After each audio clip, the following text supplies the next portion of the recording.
Masulubon ang kasaulugan sa Pasko alang sa mga nasunugan sa Barangay Look, Mandaue City. Ilang panghinaot nga makabalhina aron mahiluna ang ilang pagpuyo.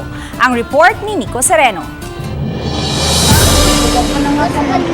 Sa Cesar Cabahog Elementary School, kasamtangang nag-star ang mga nasunugan sa Sitio Paradise, Barangay Look. Ang kadaghanang mga pamilya miokupar sa mga classrooms. Apan kay dili kapaigo, ang uban kanila sa gimuntar nga mga tolda nagpuyo. Sama sa pamilya ni Delene nga dunay panghinaot karong umaabot nga Pasko. Nag-uol naman mi sa mong sitwasyon, sir. Uy, di na lang mi maguna-una sa Pasko kay tungod lagyan ni mong sitwasyon nga hapit na mi diri mahuman ug asa mi paingon ani.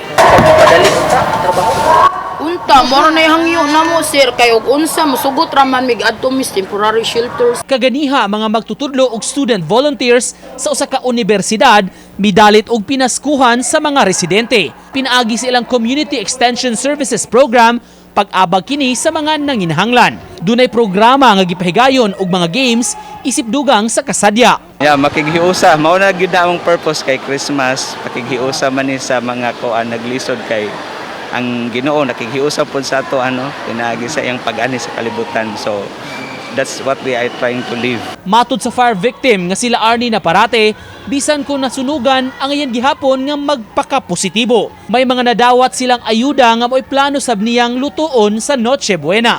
Mao lang gapon sir, malipayon na importante magkauban mi sa mga pamilya. Mara na among kalipay sir. Bisag wala mi balay, at least kompleto mi. Uban ni Godfrey Relien, Nico Sereno, Balitang Bisdak.